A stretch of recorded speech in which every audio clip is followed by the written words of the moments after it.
Bien, hermanos, en esta mañana vamos a cambiar un poco de Efesios y vamos a ir al Evangelio de Juan. Evangelio de Juan, capítulo 8. Y vamos a leerlo del 8, vamos a ver los versículos 2 al 11. Y esto es pues una historia, es un evento que se nos narra aquí. Así que vamos a leerlo y luego entonces vamos a mencionar algunas cosas de este evento. Juan capítulo 8, versículos del 2 al 11. Y el texto dice, y por la mañana volvió al templo, hablando de Jesús, y todo el pueblo vino a él, y sentado él les enseñaba. Entonces los escribas y los fariseos le trajeron a una mujer sorprendida en adulterio, y poniéndola en medio, le dijeron, Maestro, esta mujer ha sido sorprendida en el acto mismo de adulterio. Y en la ley nos mandó Moisés apedrear a tales mujeres. Tú pues, ¿qué dices? Mas esto decían tentándole para poder acusarle. Pero Jesús, inclinado hacia el suelo, escribía en tierra con el dedo. Y como insistieran en preguntarle, se enderezó y les dijo, el que de vosotros esté sin pecado, sea el primero en arrojar la piedra contra ella. E inclinándose de nuevo hacia el suelo, siguió escribiendo en tierra. Pero ellos al oír esto, acusados por su conciencia, salían uno a uno, comenzando desde los más viejos hasta los postreros. Y quedó solo Jesús, y la mujer estaba en medio. Enderezándose Jesús y no viendo a nadie sino a la mujer, le dijo, mujer, ¿dónde están los que te acusaban?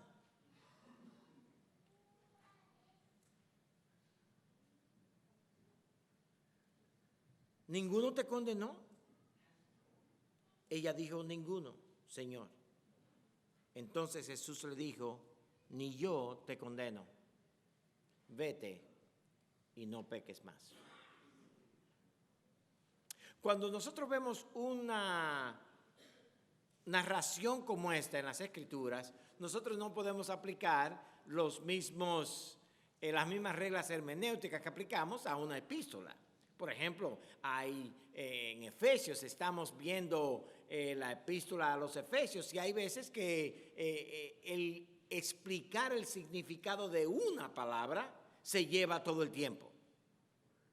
Los bienaventurados que no estuvieron aquí cuando yo prediqué en Gálatas, se salvaron porque en la palabra amor yo prediqué 7 sermones, que usted no lo cree o no. Y en segunda de Pedro, que son 3 capítulos, predicamos 62 sermones. Ahora, yo creía que había hablado mucho hasta que leí un comentario de un pastor puritano de más de 1000 páginas en segunda de Pedro. Y lo que quiero decir, hermanos, con esto es que cuando venimos a una epístola tenemos que explicar cada idea, cada palabra, dar a entender porque es lo que es doctrina, explicando conceptos. Pero cuando venimos a una narración, lo importante es la historia. ¿Quiénes estaban ahí? ¿Qué pasó? ¿Y qué podemos aprender de ella? O si la misma historia, el mismo autor nos dice lo que debemos aprender. Así que con esto en mente, hermanos, vamos a ver este pasaje. Tenemos que ver, por ejemplo, la ocasión. ¿Cuándo ocurrió? ¿Quiénes estaban? ¿Por qué? ¿Cuál es la tensión? ¿Cuál es el problema que se trae y cómo se resuelve? Veamos primero entonces la ocasión del evento. ¿Cuál es el contexto? En el capítulo 7 de Juan, Jesús estaba predicando y enseñando en el pueblo. Y la gente estaba escuchándole. Y muchos se amontonaban para escucharles, pero los líderes, los escribas, los fariseos y los alguaciles querían apresarlo. Ellos querían buscar cualquier cosa para que ese fuera el último día de él. Pero si usted lee el capítulo 7 de Juan, verá un par de veces que dice, pero aún no había llegado su hora. Él llega, predica ese día, la gente no le atrapa y al día siguiente él va al templo a enseñar. La ocasión entonces es que el Señor Jesús viene, está en el versículo 2. El Señor Jesús viene de nuevo a enseñar al templo. Dice el versículo 2, y por la mañana volvió al templo y todo el pueblo vino a él y sentado él les enseñaba. Aquí está el maestro haciendo su labor. ¿Qué hace el maestro? Enseña. Simple. Él estaba enseñando, le estaba haciendo lo que él decía. Como dijimos el día anterior, querían apresarlo y aún los alguaciles que mandaron a apresarlo volvieron a las autoridades y las autoridades le preguntan, óyeme, ¿qué pasó? ¿No lo trajeron? La respuesta de ellos es muy importante. Y esa respuesta está en el capítulo 7, versículo 46. Los alguaciles respondieron, jamás hombre alguno ha hablado como este hombre.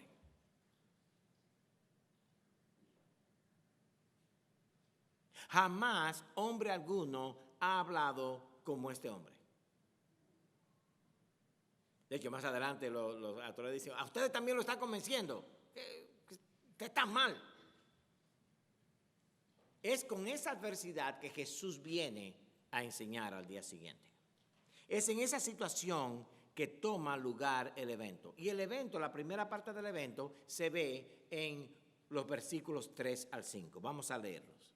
Entonces, los escribas, él vino a enseñar, está enseñando. Entonces, versículos 3 al 5, los escribas y los fariseos le trajeron una mujer sorprendida en adulterio y poniéndola en medio le dijeron, maestro, esta mujer ha sido sorprendida en el acto mismo de adulterio y en la ley nos mandó Moisés a apedrear a tales mujeres. Tú pues, ¿qué dices?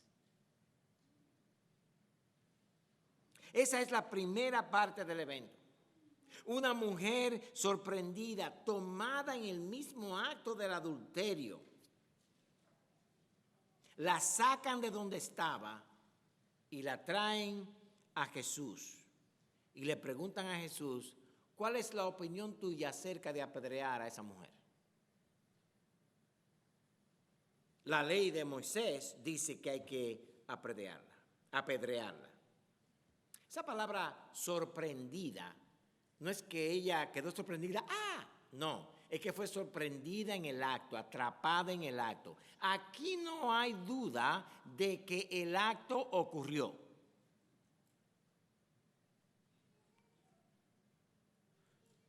Como dirían las madres que, ¿cuántas de ustedes madres cocinan galletitas? No, eso no es verdad, ustedes la compran en el colmado. Pero nosotros la hacíamos en mi casa y había veces que nos agarraban con las manos en las galletitas. Ese día no era muy bueno para una parte del cuerpo que queda a las espaldas, debajo de la espalda. Pero aquí la sorprendieron, la tomaron, la agarraron en el acto. Otra cosa que debemos notar en esta primera parte es que los escribas y fariseos no citan bien la ley de Moisés. Porque ellos dicen que la ley de Moisés dice que a la mujer que atrapen así hay que apedrearla. No, el adulterio, no importa si era hombre o mujer, debía pagarse con muerte. O sea, la pregunta que inmediatamente se nos viene a la cabeza es ¿dónde está el hombre? Pero ese no es el punto de la historia. muchas veces nosotros podemos perder el punto de la historia por esos detalles.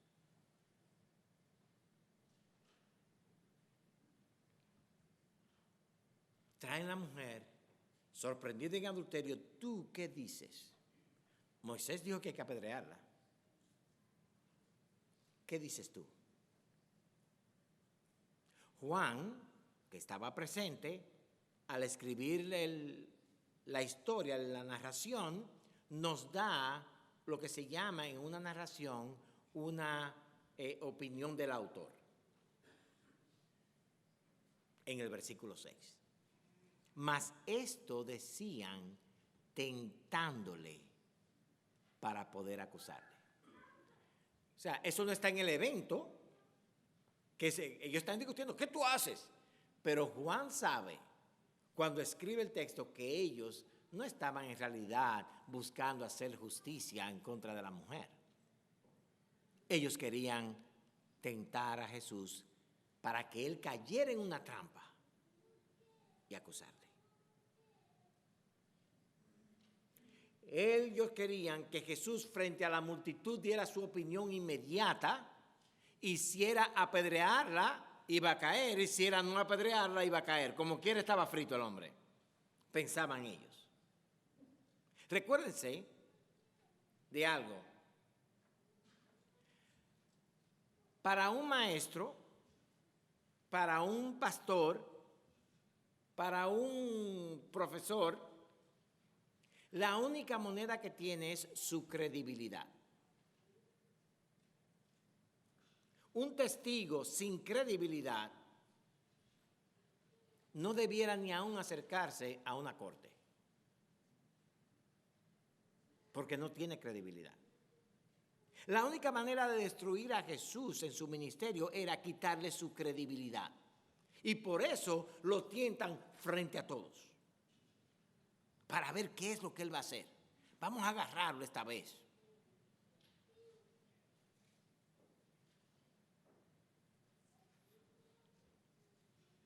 La respuesta de Jesús está al final del versículo 6.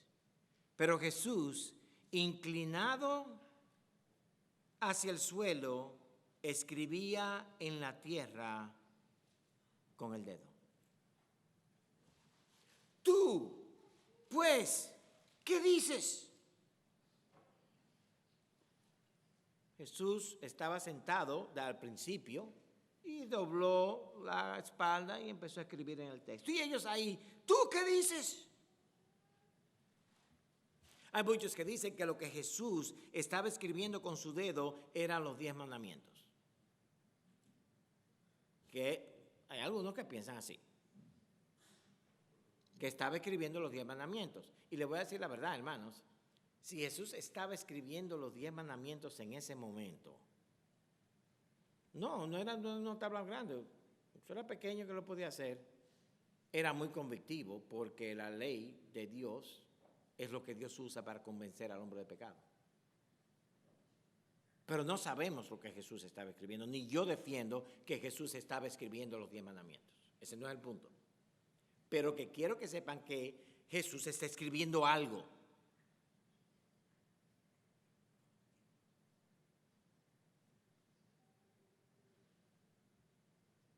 Pero hay un punto aquí importante, hermanos. Jesús él inclina su rostro y está escribiendo. Y una lección buena y práctica para nosotros es que cuando alguien nos pregunta algo que va a ser controversial o que olemos una trampa, oye, ¿qué te dijo fulano? ¿Qué te dijo fulana? Hermana, hermano, ese es el tiempo de usted doblar la espalda y empezar a escribir en el piso.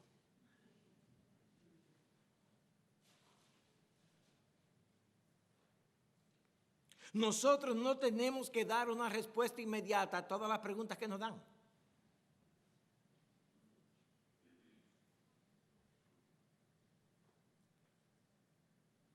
Y lo mejor es pensar en cómo vamos a responder para dar gloria a Dios. Y el principio que yo he sacado de aquí es esto. la petición tuya no es mi emergencia.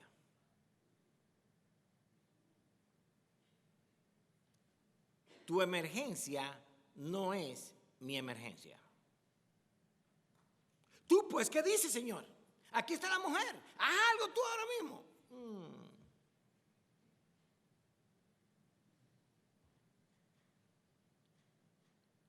La idea de no tener que responder a todo el mundo, de tener que responder a todo el mundo cuando ellos quieran, no es bíblica. Seamos pacientes al hablar, pensemos antes de responder. Y si hay que dar un par de días al asunto, mire, hermano, si es que alguien se va a morir, llame al 911 porque yo no voy a resolver nada.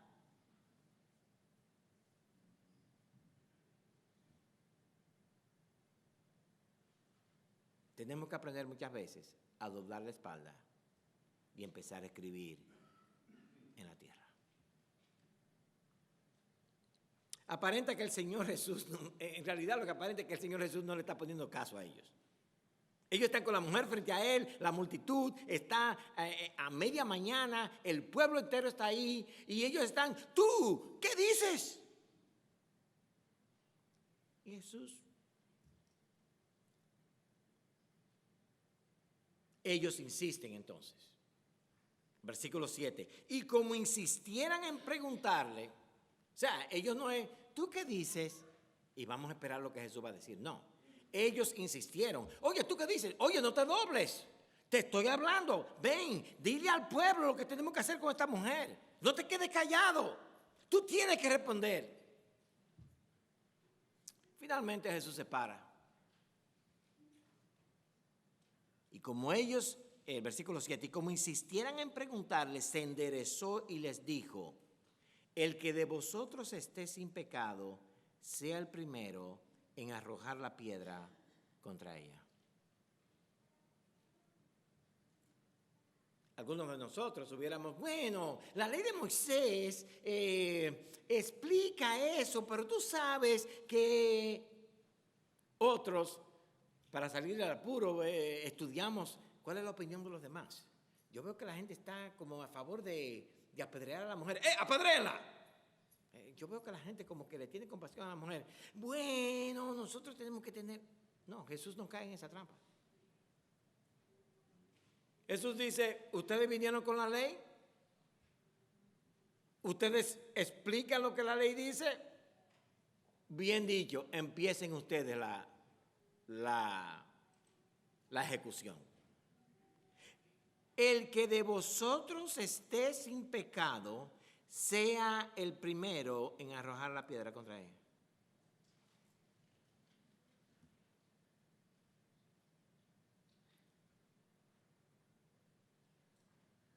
Jesús los confronta a ellos con la misma vara que ellos están midiendo a la mujer, la ley de Moisés. Véanse ustedes ante la ley. Ustedes han traído la ley de Moisés como la vara para medir la acción de esta mujer. Mídanse ustedes con esa misma vara. El que esté sin pecado, tire la primera piedra. ¿Cuál era la vara que ellos tenían para saber si tenían pecado o no? La ley de Moisés.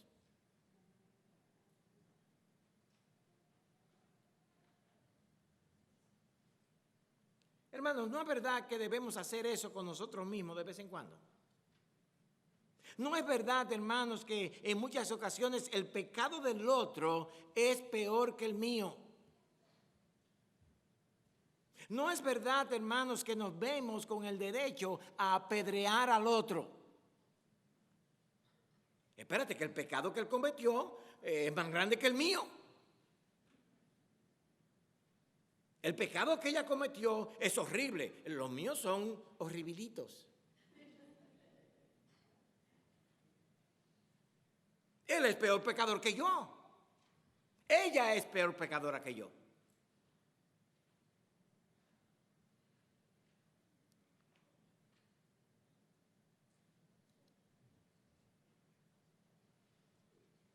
Siempre que nos medimos ante otro, quedamos bien. Porque Efraín, así como tú lo ves, él tiene sus cositas por ahí. Josué, sí, el pastor, sí, él tiene sus pecaditos por ahí. Pero cuando nos medimos ante la ley de Dios, es otra historia. Y Jesús lo que le dice a ellos es, mídanse ustedes con la ley que le están midiendo a ella. Y si salen bien, empiecen a apedrearla.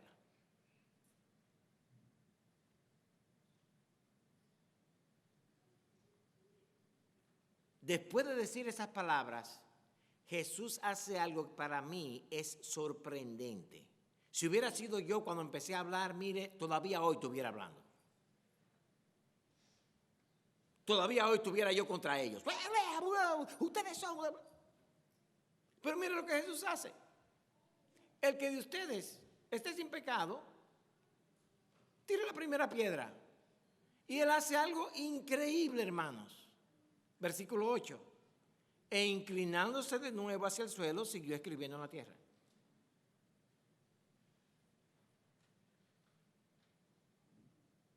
Lo que yo dije, ya lo dije, es suficiente.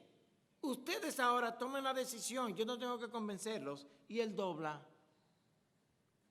y sigue escribiendo. ¿Con qué se quedan ellos?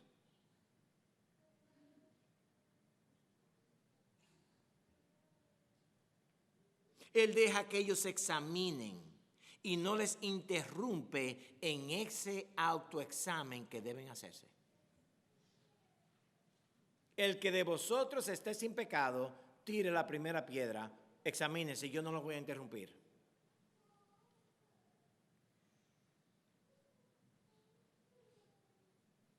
Tómense su tiempo.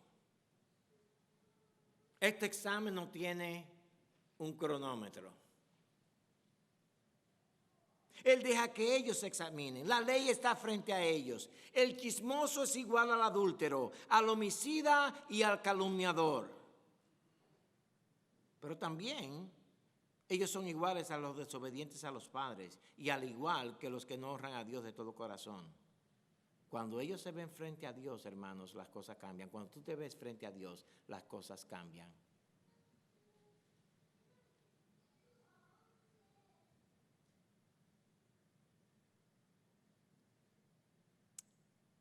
Jesús no necesitaba decir más nada porque ya lo había dicho en su palabra. La condición de ellos no les permitía hacerse jueces de la mujer. Y la respuesta de ellos está en el versículo 9.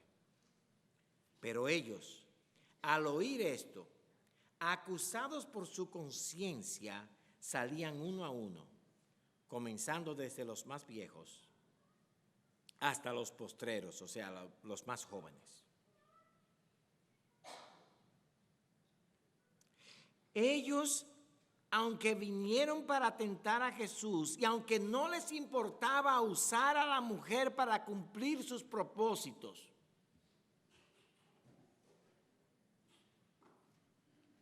se vieron acusados y se retiraron. Hermanos, hay muchos hoy que usan mujeres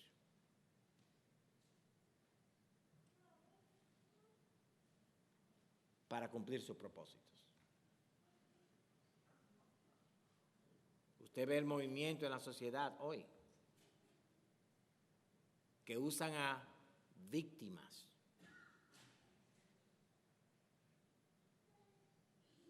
para ellos lograr sus propósitos.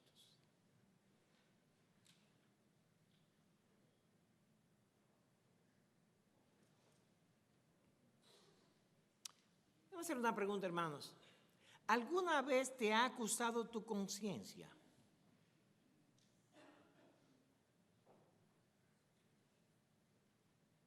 Estás tratando de condenar a alguien y tu conciencia te dice, tú eres igual que él.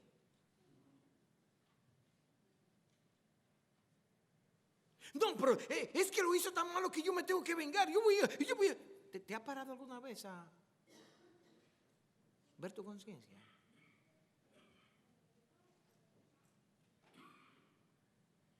Hermanos, apedrear a la mujer no les iba a ayudar en nada, no los iba a cambiar de pecadores a santos. Ellos eran culpables por igual.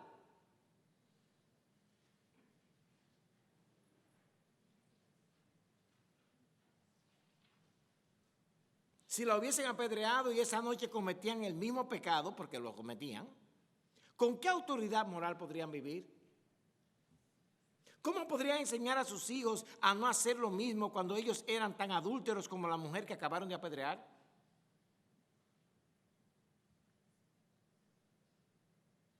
Déjeme decirle algo, hermano, que quizá a usted le sorprenda. Hasta los fariseos y los escribas tenían una conciencia. Hay personas hoy día que ni esa conciencia tienen. No les importa. Los escribas y los fariseos fueron a atrapar a Cristo, a tentarle para atraparlo. Y llega un momento que aún la conciencia de ellos dice, espérate. Hay otros hermanos hoy día que se llaman cristianos, que no les importa lo que sea para destruir el nombre de Cristo. Aún los fariseos tienen mejor conciencia que esas personas. El evento sigue. Pero ellos, al oír esto, acusados por su conciencia, salían uno a uno, comenzando desde los más viejos hasta los más postreros. Y quedó solo Jesús y la mujer que estaba en medio. Noten los que quedan. La mujer pecadora y Jesús el perfecto.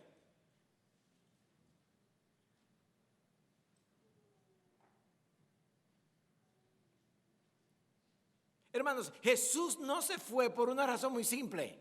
La conciencia de él no lo acusaba porque él era perfecto. Los acusadores se fueron porque la conciencia de ellos les decía, ustedes son igualitos. Pero Jesús no se tenía que mover porque él era perfecto. ¿Y la mujer por qué no se fue? Porque la pecadora no sabía dónde ir. ¿Y ahora qué hago? ¿Cómo vuelvo a mi casa?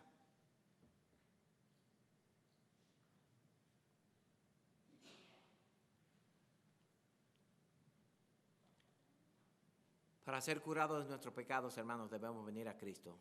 Y debemos venir a Cristo con nuestra imperfección y nuestros pecados a enfrentarnos frente al único que nos puede apedrear.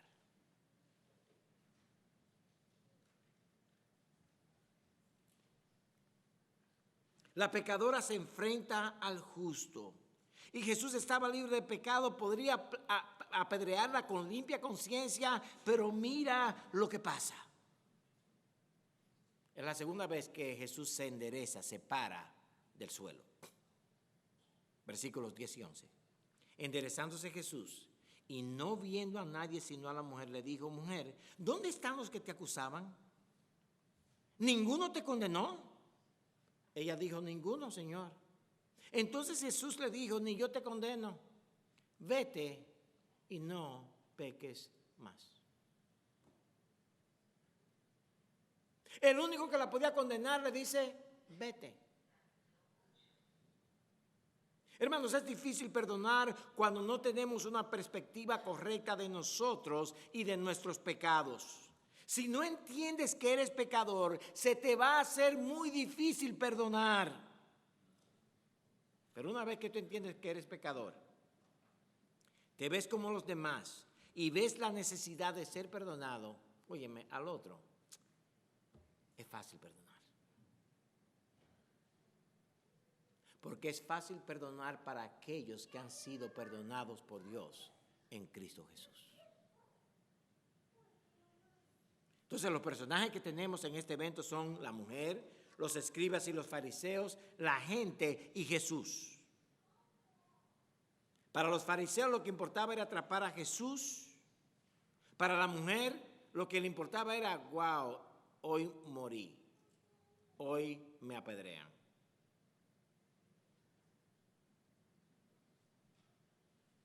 Para Jesús, lo importante era predicar el Evangelio de la gracia. Así que le tengo una pregunta, hermanos. ¿Cuál es la víctima en esta historia? ¿Quién es la víctima en esta historia?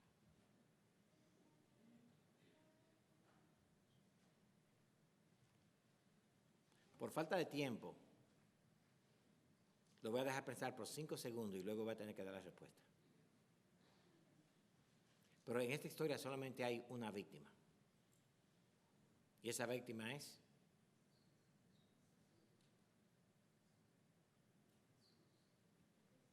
eso que están diciendo Jesús.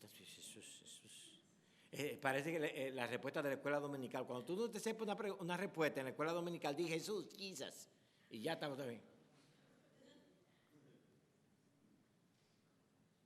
La víctima de un crimen es la persona que es herida, abusada, insultada y maltratada en un evento.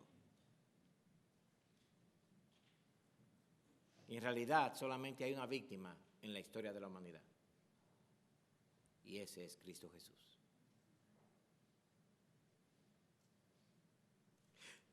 La mujer era culpable, los escribas y fariseos eran culpables, la gente por igual eran culpables, el único inocente es Jesús en esa historia.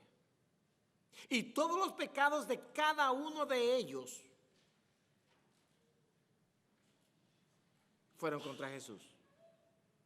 Salmo 51:4 dice, contra ti solo he pecado.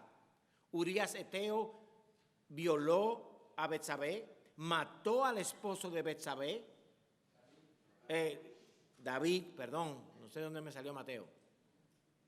No, Mateo ni tiene esa edad todavía. Pero David tomó a Betsabé a la fuerza. La violó. David mató a Urías Eteo.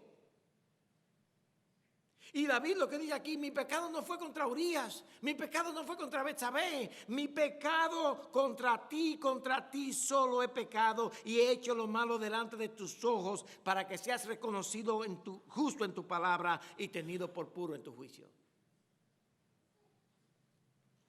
La única víctima del pecado, hermanos, es Dios. Ahora, cuando la palabra víctima se ha dañado en este tiempo, nosotros vemos a una víctima como una persona así impotente que le han hecho. No. La víctima es aquel que recibe el daño. El pecado en contra de él o de ella. Pero todos los pecados son en contra de Dios. El pecado del hombre, de aquella persona, no te da excusa para tú cometer pecados, porque ambos están pecando contra Dios.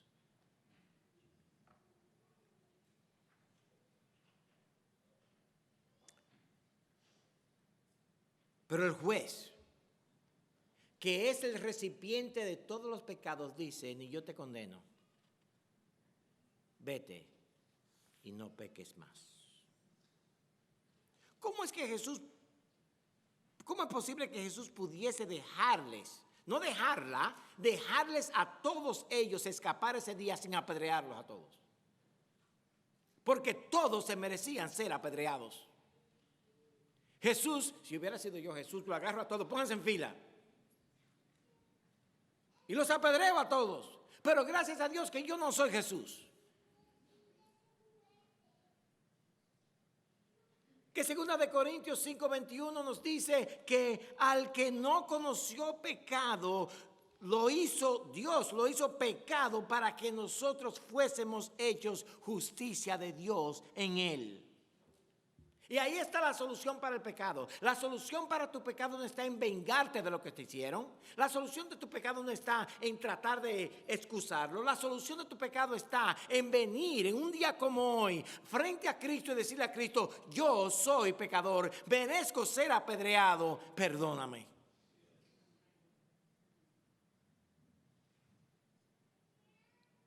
¿Cómo es posible que Cristo hiciese eso ese día? Romanos 5:8, mas Dios muestra su amor para con nosotros, en que siendo aún pecadores, Cristo murió por nosotros.